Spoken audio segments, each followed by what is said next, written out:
Hello everyone, welcome back to your channel learn with Chahat. कैसे हो आप सब? आई होप आप लोग बिल्कुल स्वस्थ होगे और मस्त होगे। तो आज की ये वीडियो है क्लास 11th के बच्चों के लिए। आज के इस वीडियो में हम लोग करेंगे तानसेन की जीवनी। ठीक है, जो आपका क्लास 11th का सिलेबस है वो मैंने डाल दिया था। ठीक है, और हम आपकी क्लास 11th की म्यूज़िक की जो शुरुआत है वो हम जीवनी से करने वाले हैं। तो हम सबसे पहले मैं आपको करवाऊंगी जीवनियाँ। पहले हम तानसेन की जीवनी करेंगे आज इस क्लास में। ठीक है, और मैं आपको पूरा अच्छे से बताऊंगी कि कैसे प्रेजेंट आपको करके आना एग्ज़ाम में। ठीक है, तो चलिए स्टार्ट करते हैं। बट उससे पहले मैं आपको एक चीज़ और बता दूं कि हमारा टेलीग्राम चैनल है। ठीक है, अगर आप लोग नोट्स चाहते हैं, फ्री पीडीएफ नोट्स, तो वो आपको मेरे टेलीग्राम चैनल पर मिल जाएंगे। तो आप जल्दी से जाकर उसे ज्वाइन कर लीजिए। इसके अलावा वहाँ पर सारी लेटेस्ट अपडेट्स भी आपको मिल जाएंगी। और अगर आपका कोई भी डाउट आता है, ठीक है, आपका कोई भी क्वेश्चन है, आप उनसे बेझिझक मेरे इंस्टाग्राम पे पूछ सकते हैं। इंस्टाग्राम आईडी आपके सामने दिख रही है। चलिए, तो अब हम जीवनी को स्टार्ट करते हैं। ओके, तो ये जो जीवनी मैं आपको करवा रही हूँ, इसमें मैं आपको पूरा अच्छे से सब कुछ प्रेजेंट करके दिखाने वाली हूँ। अगर आप इस तरीके से अपनी जीवनी को लिख कर आते हैं आपके एग्ज़ाम में, तो आपका जो चेकर होएगा वो बहुत ज़्यादा खुश हो जाएगा। मैं खुद इस तरीके से अपने एग्ज़ाम में इसी तरह से जीवनी लिख कर आती थी, एंड वही मैंने बिल्कुल वही तरीका उठाया है आपके लिए भी। ठीक है, तो अब स्टार्ट करते हैं हम वीडियो को। तो जो तानसेन थे, ठीक है, तानसेन का नाम आप पहली बार नहीं सुन रहे होंगे। आपने टीवी वगैरह में अकबर वगैरह का शो देखा होगा, है ना? तो आपने उसमें तानसेन का नाम सुना होगा। अकबर कौन थे? अकबर, सॉरी, तानसेन कौन थे? वो एक बहुत बड़े संगीतज्ञ थे। ओके, और वो अकबर के दरबार में राज कवि थे, यानी कि एक हेड गायक थे, यानी काफ़ी अच्छी पोस्ट थी उनकी। और अकबर जो थे उन्होंने तानसेन को अपने नौ रत्नों में भी शामिल किया था। तो जो तानसेन थे उनका जो जन्म है वो 532 ईस्वी के आसपास माना जाता है। ये आपको अलग अलग बुक्स में थोड़ा अलग अलग मिल सकता है। ठीक है, क्योंकि ये मतलब मध्यकाल के संगीतज्ञ हैं, तो इनका जन्म बिल्कुल एग्जैक्ट आपको नहीं मिल पाएगा। ओके, ये सब कुछ अंदाज़ा है थोड़ा। ओके, इसका अंदाज़ा लेके चला जाता है, बुक्स में अंदाजे से लिखा जाता है। ओके, वास्तविक नाम इनका जो रियल नेम था वो क्या था? तन्ना मिश्र था, और इनको तनु भी बोलते थे। और कहाँ पे इनका बर्थ हुआ था? तो ग्वालियर से 7 मील दूर एक गांव था, बेहट नामक गांव। ठीक है, इनके पिता का नाम था मकरंद पांडे, और इनके ना बचपन से कुछ गुण थे, ठीक है, जो आगे जाके इनके बहुत ज़्यादा काम हुए। और वो क्या गुण था इनका? इनका गुण था कि ये ना दूसरों की नकल करने में बचपन से ही काफ़ी अच्छे थे, और स्वभाव इनका नटखट था।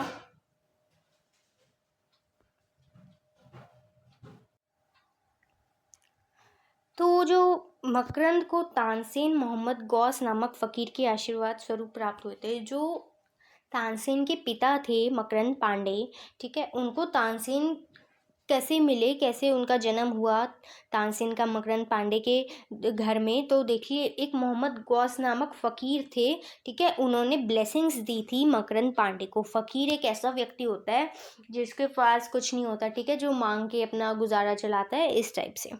ओके, तो उनकी ब्लेसिंग से मकरंद पांडे के घर में फिर तानसेन आते हैं। तो हरिदास द्वारा तन्ना की प्राकृतिक प्रतिभा पहचाने जाने पर वह उसे संगीत की शिक्षा हेतु वृंदावन ले गए। अब हरिदास जो थे उन्होंने जो तन्ना मिश्र थे हमारे तानसेन, ठीक है, उनकी प्राकृतिक प्रतिभा पहचानी। ठीक है, वो समझे कि ये संगीत में बहुत अच्छे हैं और ये बहुत आगे जा सकते हैं संगीत में, इसलिए उन्होंने क्या किया? वो संगीत की शिक्षा के लिए उन्हें वृंदावन ले जाते हैं।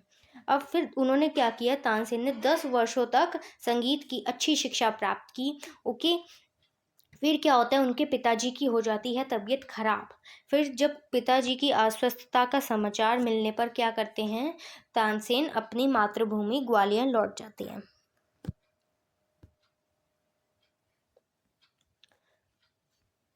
पिता की मृत्यु के बाद वह स्वामी हरिदास की आज्ञा लेकर मोहम्मद गौस के पास रहने लगे।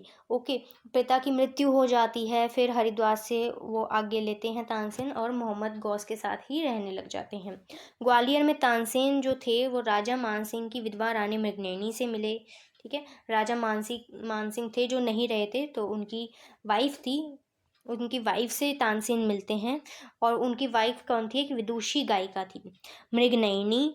तो मृगनयनी ने तानसेन की शादी करवा दी अपनी दासी हुसैनी से। हुसैनी कौन थी? वो एक सुमधुर गायिका थी, वो भी एक अच्छी गायिका थी।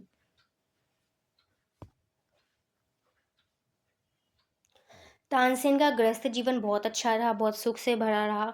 ठीक है, तानसेन के 4 पुत्र थे और एक पुत्री थी। ठीक है, ये हमको याद रखना है कि 4 पुत्र थे, एक पुत्री थी और पुत्री का नाम था सरस्वती। सभी संगीत कला के संस्कार लेकर पैदा हुए थे। ठीक है, क्योंकि तानसेन भी देखो संगीत में इतने अच्छे थे। फिर सुमधुर गायिका विदुषी भी काफ़ी अच्छी थी, तो सारे बच्चे भी फिर ऐसे ही हुए और अपने समय के सर्वश्रेष्ठ कलाकार रहे। कुशल गायक बनने के बाद उनकी नियुक्ति राजा रामचंद्र के दरबार में हो जाती है। तानसेन का गायन जब अकबर ने सुना तो रामचंद्र को तानसेन को भेजने का आग्रह किया। ओके, तानसेन के गायन से प्रभावित होकर उसने उन्हें अपने दरबार में राज गायक यानी कि हेड गायक नियुक्त कर लिया और अपने नवरत्नों में भी शामिल किया। ईशा स्वरूप, अब देखो तानसेन को इतनी अच्छी पोस्ट मिल गई, वो आज आया है और उसको राज गायक की पोस्ट मिल गई, तो थोड़ी जलन तो होती ही है बाकी गायकों को। तो वो क्या करती हैं, जलन से अकबर को बोलते हैं कि आप तानसेन से दीपक राग गवाइए। ओके, दीपक राग गवाइए और अकबर का कहना फिर तानसेन को मानना पड़ता है।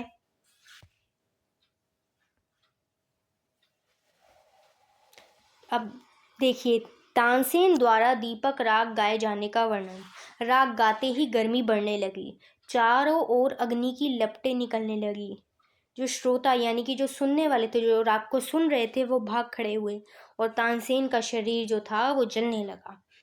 पुत्री सरस्वती ने फिर मेघ राग गाकर, ठीक है, पिता के प्राणों की रक्षा की। मेघ राग गाने से क्या होता है? बारिश आ जाती है। दीपक राग गाने से क्या होता है? अग्नि की लपटें निकलने लगती हैं।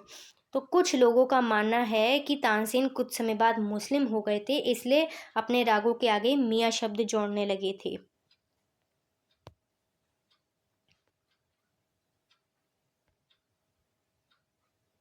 पर कुछ लोगों के अनुसार तानसेन ने मोहम्मद गौस की स्मृति में रचित रागों के आगे मियाँ शब्द लगाया था, जैसे कि मियाँ की तोड़ी। अब ये इस राग के आगे मियाँ शब्द लगा है, तो कुछ लोगों का मानना है कि वो तानसेन बाद में मुस्लिम हो गए थे। लेकिन कुछ लोगों का ये भी मानना है कि जो मोहम्मद गौस थे वो एक मुस्लिम थे। ठीक है, तो उनकी याद में जो रचे गए राग थे उनके आगे तानसेन ने मियाँ शब्द का प्रयोग किया है। अब हम तानसेन का संगीत कला में अपूर्व योगदान देख लेते हैं। तो तानसेन एक कुशल गायक ही नहीं थे, बल्कि उन्होंने रबाब नामक वाद्य बजाने में भी निपुण थे। वो इन्होंने वीणा के आधार पर सुरबहार नामक वाद्य का आविष्कार किया था और कई ध्रुपदों व रागों की भी रचना की थी इन्होंने। ठीक है, राग कौन कौन से? जैसे कि मियाँ की टोरी, राग दीपक, राग मेघ मल्हार, इन रागों की तानसेन ने रचना की थी।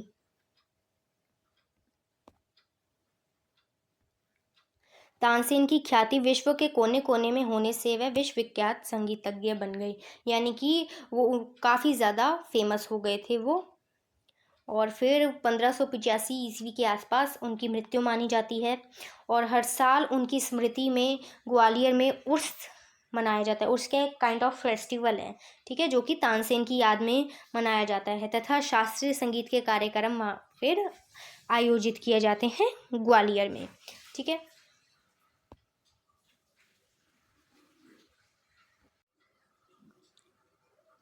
तो स्टूडेंट्स, अब आपकी जीवनी यहाँ ख़त्म हो जाती है। अगर आप इस जीवनी को अपनी नोटबुक में नोट कर लेते हैं और सेम एज़ इट इज़ आप इसको याद कर लेते हैं और अपने एग्ज़ाम में लिख कर आएंगे, तो आपका जो चेकर होएगा वो बहुत ज़्यादा खुश होएगा एंड आपको फुल मार्क्स देगा। तो स्टूडेंट्स, आज की वीडियो में बस इतना ही था। वीडियो कैसी लगी आप लोग मुझे कमेंट सेक्शन में ज़रूर बताना, एंड वीडियो अच्छी लगी हो तो वीडियो को लाइक कर देना, चैनल को सब्सक्राइब कर देना और बेल आइकन को भी दबा देना, एंड अपने दोस्तों यार के साथ इस वीडियो को शेयर भी कर देना। तब तक के लिए take care and bye bye.